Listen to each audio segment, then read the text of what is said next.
il semblerait que Donald Trump ne soit pas prêt à quitter la Maison-Blanche. Suite à l'officialisation de sa défaite par les médias américains, de nombreuses rumeurs circulent sur la réaction de ses proches. Si les deux fils du président sortant Donald Jr. et Eric ne cessent de demander aux républicains de soutenir leur père dans son rejet des résultats annoncés, ce n'est pas le cas de son gendre Jared Kushner qui lui aurait conseillé de reconnaître sa défaite. Selon CNN, son épouse Melania Trump serait du même avis. Elle lui a conseillé d'accepter la défaite.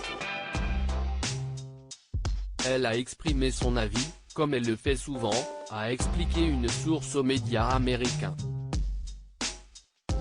Des discussions qui ont eu lieu en privé puisque l'ancien mannequin a adopté une toute autre attitude en public, comme en témoigne son tweet du 8 novembre, « Le peuple américain mérite des élections justes. Chaque vote légal, et non illégal, doit être pris en compte. Nous devons protéger notre démocratie dans la transparence la plus totale. » La fin du couple présidentiel? Si en apparence, le couple présidentiel semble soudé, des anciens assistants auraient déclaré que la première dame serait sur le point de demander le divorce. Melania compte les minutes qu'il reste à son mari avant de quitter la Maison-Blanche pour pouvoir enfin divorcer. Pour Omarosa Manigault, la directrice de la communication de l'Office of Public Liaison à la Maison-Blanche, leur mariage est étrange.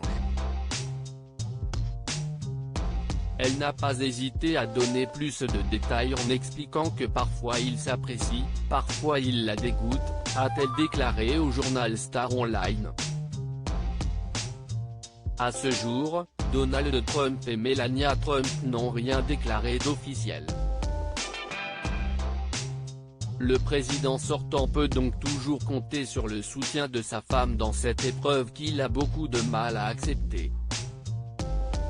Une défaite difficile à digérer avant même l'officialisation des résultats, l'ancien président des États-Unis avait déjà contesté à plusieurs reprises la validité d'une partie des bulletins et ne cessait de revendiquer sa victoire.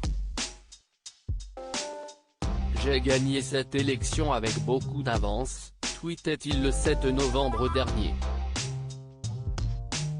Suite à la victoire de Joe Biden, Donald Trump n'a pas hésité à parler à nouveau de fraude en mentionnant des dizaines de milliers de bulletins arrivés illégalement, seulement quelques heures après le résultat final. Si ces tweets ont été censurés par le réseau social car ils étaient considérés comme erronés, l'homme de 74 ans n'a pas hésité à faire savoir qu'il aurait recours à la justice pour contester sa défaite. Des propos confirmés le 8 novembre par le porte-parole de sa campagne. Melania Trump parviendra-t-elle à convaincre son mari d'accepter sa défaite?